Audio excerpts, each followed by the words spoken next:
Hello दोस्तों, मैं राजकुमार आपके अपने यूट्यूब चैनल टारगेट पीसीएस पे आपका स्वागत करता हूं। आइए हिंदी के 38 क्वेश्चन देखते हैं जो अति महत्वपूर्ण क्वेश्चन हैं हिंदी साहित्य के। तो ब्रज भाषा का पहला क्वेश्चन देखते हैं कि ब्रज भाषा का विकास किससे हुआ था। तो सौरसेनी से हुआ था। अपभ्रंश की उत्तरकालीन अवस्था का नाम है। तो ये दोस्तों हो जाएगा आपका अवहट्ट। अपभ्रंश की उत्तरकालीन अवस्था का नाम है अवहट्ट। तीसरा है कि अपभ्रंश में कुल कितने स्वर थे। तो अपभ्रंश में कुल 8 स्वर थे।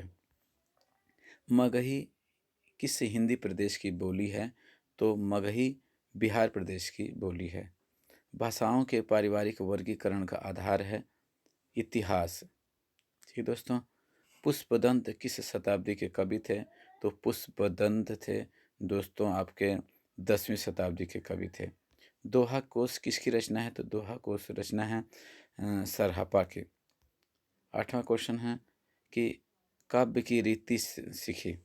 काव्य की रीति सीखी सुकबिन सो देखी सुनी बहुलोक की बातें। इस काव्योक्ति के कवि कौन हैं।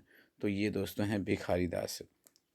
9वां है कि हरि रस पिय जानिए जे कबहु न जाए खुमार। मैं घुमंता घूमत फिरे नाही तन की सार। इस पंक्ति के कवि हैं दोस्तों आप जानते होंगे भली भांति कि इसके कवि हैं कबीर दास। देव कवि की रचना है भाव विलास। देव कवि की रचना है भाव विलास। साहित्य लहरी के रचनाकार हैं।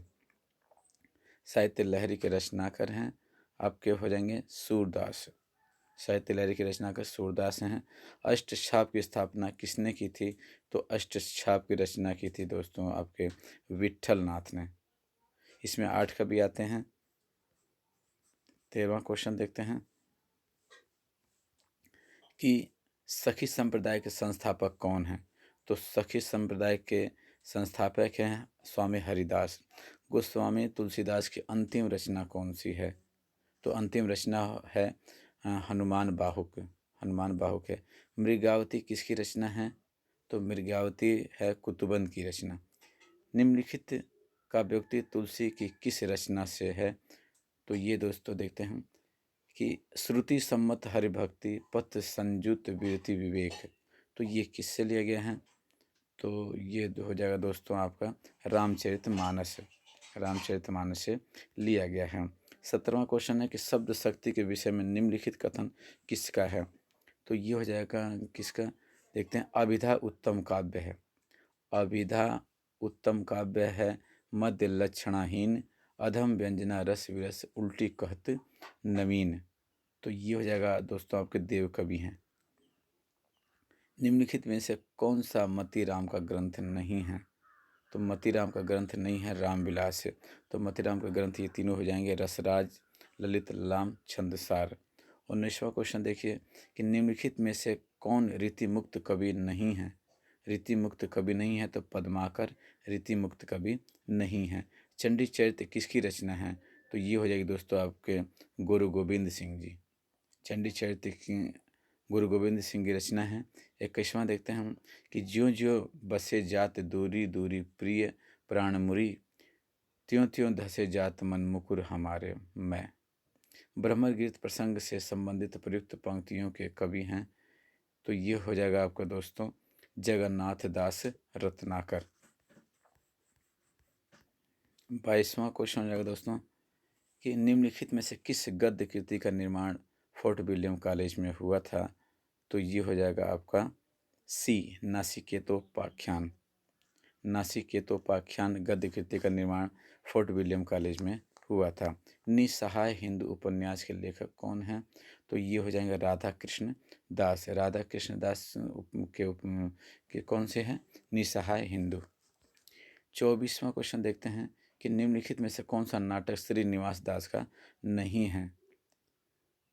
श्रीनिवास दास का नहीं है नाटक। तो ये हो जाएगा दोस्तों महारानी पद्मावती। महारानी पद्मावती श्रीनिवास दास का नहीं है।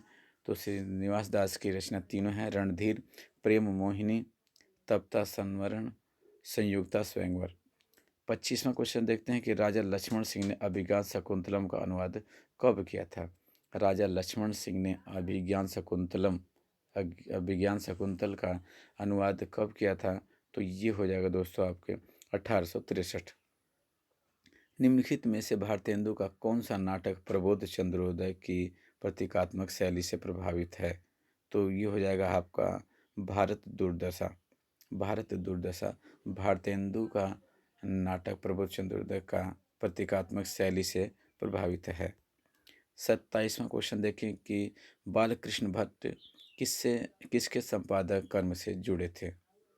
बालकृष्ण भट्ट तो ये हैं हिंदी प्रदीप। हिंदी प्रदीप से बालकृष्ण भट्ट संपादन कर्म से जुड़े थे। तो निम्नलिखित में कौन सी रचना कृष्ण कथा पर आधारित नहीं है? तो ये हो जाएगी आपकी अग्निलिख। अग्निलिख जो रचना कृष्ण कथा पर आधारित नहीं है। शिव शंभु के चिट्ठे के निबंधकार हैं। शिव शंभु के चिट्ठे के निबंधकार हैं दोस्तों आपके बाल मुकुंद गुप्त। बाल मुकुंद गुप्त शिव शंभु के चिट्ठे के निबंधकार हैं। 30वां क्वेश्चन हो जाएगा कि जो घनीभूत पीड़ा थी मस्तक में स्मृति सी छाई, दुर्दिन में आंसू बनकर वह आज बरसने आई। उपयुक्त काव्य पंक्ति किस कवि की है? तो ये हो जाएगी दोस्तों आपकी सी जयशंकर प्रसाद। जयशंकर प्रसाद हैं भैया इसके। आइए अगला क्वेश्चन देखते हैं 31। धिक धिक धाय तुम अनाहुत, धिक धाय तुम यो अनाहुत, धो दिया श्रेष्ठ कुल धर्म धूत, राम के नहीं काम के सुत कहलाए। उपयुक्त काव्य पंक्तियों का संबंध किस काव्य रचना से है दोस्तों? तो ये हो जाएगा आपका 31 का हो जाएगा आपका बी तुलसीदास। ठीक है दोस्तों। 32 का हो जाएगा कविता दो शब्दों के बीच की निर्वता में रहती है, काव्य भाषा के संबंध में उपयुक्त मत किसका है? तो ये हो जाएगा आपका दोस्तों आज्ञे हैं। 33वां है कि अंत देवी प्रसाद के किस नाटक की पात्र है? अनंत देवी प्रसाद के किस नाटक की पात्र हैं? तो ये दोस्तों हो जाएगा स्कंदगुप्त। निम्नलिखित में से कौन सा खंड काव्य राम नरेश त्रिपाठी का नहीं है? तो